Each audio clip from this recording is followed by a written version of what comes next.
Shalom, selamat pagi saudaraku. Renungan Suara Kebenaran 30 April 2024 dengan tema Virus Kefasikan. Di dalam 2 Timotius 3 ayat 1-5 dikatakan, "Ketahuilah bahwa pada hari-hari terakhir akan datang masa-masa yang sukar. Manusia akan mencintai dirinya sendiri dan menjadi hamba uang. Mereka akan membual dan menyombongkan diri. Mereka akan menjadi pemfitnah. Mereka akan berontak terhadap orang tua dan tidak tahu berterima kasih. Tidak memperdulikan agama, tidak tahu mengasihi, tidak mau berdamai, suka menjelekkan orang, tidak dapat mengekang diri, garang, tidak suka yang baik, suka mengkhianat, tidak berpikir panjang, berlagak tahu, lebih menuruti hawa nafsu daripada menuruti Allah. Secara lahiriah mereka menjalankan ibadah mereka, tetapi pada hakikatnya mereka memungkiri kekuatannya. Jauhilah mereka itu." Saudaraku, jadi pada saat itu agama masih eksis. Keyakinan kepada Tuhan masih ada. Namun mereka memungkiri esensi inti dari ibadah. Sama seperti keadaan kita sekarang, bukan? Maka pertanyaan untuk kita hari ini, apakah kita sudah bersih dari virus mencintai diri sendiri? Dari virus hamba uang, tidak jujur, menyombongkan diri, pemfitnah, dan masih banyak lainnya. Apakah kita sungguh-sungguh memeriksa hidup kita? Sudah atau belum? Mungkin kita berkata, hidup saya jauh dari hal-hal itu, pastor. Secara label mungkin kita tidak merasa memilikinya.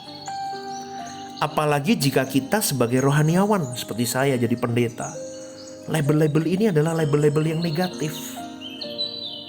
Kita tidak mau memiliki label ini. Egois, hamba uang, pemfitnah, berontak pada orang tua, tidak tahu berterima kasih, tidak tahu mengasihi, suka bertengkar, tidak mau berdamai, dan masih banyak lain. Saudaraku, kalau bukan oleh pimpinan Roh Kudus, kita bisa tidak menyadari loh bahwa kita sebenarnya terpapar virus kefasikan dunia itu. Kita ada di situ, virus itu menempel dalam diri kita. Dan kita harus mempersiapkan diri kita menghadapi dunia yang terus bergerak, terus berubah. Sesuai dengan apa yang dikatakan Tuhan Yesus sendiri dalam Matius 24. Bahwa dunia semakin jahat, saudaraku. Betul, dunia semakin jahat. Dan karena bertambahnya kejahatan, kasih kebanyakan orang menjadi dingin. Kita mengkhotbahkannya, kita mengajarkannya kepada orang lain, tetapi pernahkah kita bertanya kepada diri kita sendiri? Introspeksi dengan jujur, apakah kita memiliki kasih seperti yang Tuhan Yesus kehendaki untuk kita miliki? Kasihnya, standarnya adalah Tuhan itu sendiri. Berat, saudaraku. Jika tidak, berarti kita terpapar dengan virus ini. Kita terpapar dengan virus cinta diri sendiri, egois, hamba uang, kesombongan, tidak tulus, tidak mau berdamai. Artinya apa? Kita tidak bisa mengampuni orang. Kalau sudah sakit hati, sudah dendam, wah, jangan harap bisa mengampuni. Jangan kita anggap itu adalah hal naif, saudaraku. Justru ini yang prinsip, yang semua ini dirangkai dengan satu kata, love, kasih, saudaraku. Mari kita jujur yuk untuk mengkoreksi diri sendiri. Dan mohon Roh Kudus menerangi kita. Siapa yang sadar kalau dirinya itu sombong? Siapa yang sadar bahwa dirinya tidak tulus? Siapa yang sadar kalau dia sukar mengampuni orang? Mari kita kembali kepada apa yang paling prinsip dalam hidup pelayanan kita. Apa tujuan pelayanan kita? Ayo kita restart ulang lagi, saudaraku. Seperti renungan kemarin saya katakan, yuk restart ulang hidup kita. Hari ini saya mau mengajak, restart ulang hidup kita, fokus kepada bagaimana pelayananmu selama ini kepada Tuhan. Bukankah tujuan pelayanan kita pada dasarnya mengubah, mengembalikan manusia ke rancangan Allah semula? Betul gak, saudaraku? Tetapi seringkali pelayanan kita sudah berubah. Wah, kita mau mau dapat nama baik, kita mau bangga dengan prestasi, sombong. Itu meleset loh, saudaraku. Seakan-akan, wah paling baik, paling hebat. Ironis saudaraku, jarang kita menemukan orang yang makin tinggi gelarnya makin rohani. Rohani artinya orang yang hidup dalam kekudusan, fokusnya langit baru, bumi baru, berjuang tidak terikat dengan keindahan dunia, rendah hati, lemah lembut, rela berkorban untuk orang lain. Apapun ia persembahkan bagi Tuhan tanpa batas. Maka dari itu yuk restart ulang teman-teman semua. Ayo kita restart ulang hidup kita. 2 hari ini saya selalu ngomong restart ulang, restart ulang. Tapi kenyataan yang kita temukan makin tinggi kepandaian seseorang, gelar seseorang, makin tidak rohani saudaraku. Semakin Tuhan itu dikonsep di dalam pikiran dia. Mari kita melihat dunia yang sedang terpapar oleh banyak virus dosa dan kejahatan, yang tergiring ke dalam gelap abadi, kegelapan abadi. Ingat saudaraku, kita harus jadi hamba-hamba Tuhan yang rohani. Hamba Tuhan bukan pendeta, semua kita hamba Tuhan. Jangan makin hebat, kita makin kaya, kita makin diberkati, kita makin sombong.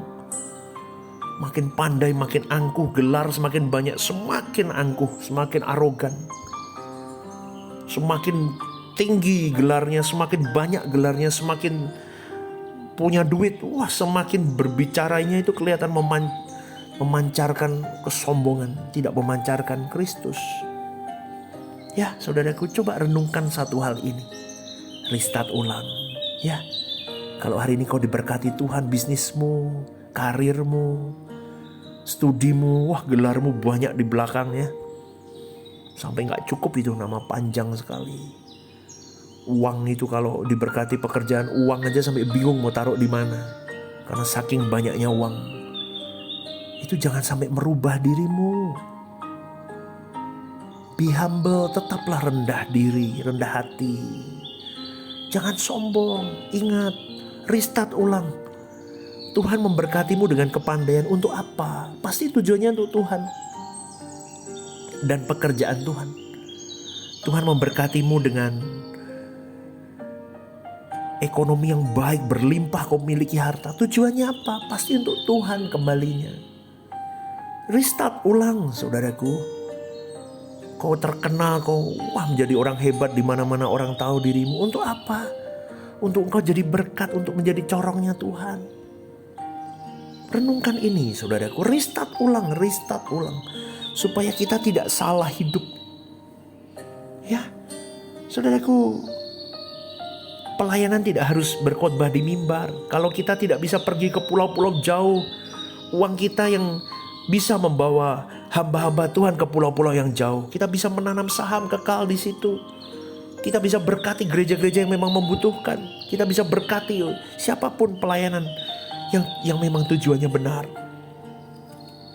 Jadi menyongsong hari esok, yang paling terpenting adalah bagaimana engkau menjaga hatimu, menjaga hidupmu jauh dari yang namanya virus kefasikan ini. Ingat saudaraku, fokusmu dan fokusku hanyalah langit baru dan bumi baru. Hidup kudus, fokus hidup langit baru, bumi baru, tidak terikat dengan dunia, rela berkorban untuk pekerjaan Tuhan. Hidup tidak melukai orang lain. Ayo berjuang. Jadi biarlah kehidupan kita ini memiliki pikiran dan perasaan Kristus. Maka dimanapun kita hadir, kita membakar sesama kita untuk semakin cinta Tuhan. Amin saudaraku, tidak bisa tidak, itulah tujuan kita. Kemanapun kita melangkah, kita mematikan virus kefasikan. Kita menularkan virus kehidupan, yaitu apa? Virus kebangkitan bersama dengan Kristus. Amin saudaraku. Selamat berjuang ya. Selamat pagi. Jangan lupa restart ulang ya hari-hari hidupmu. Tuhan memberkati.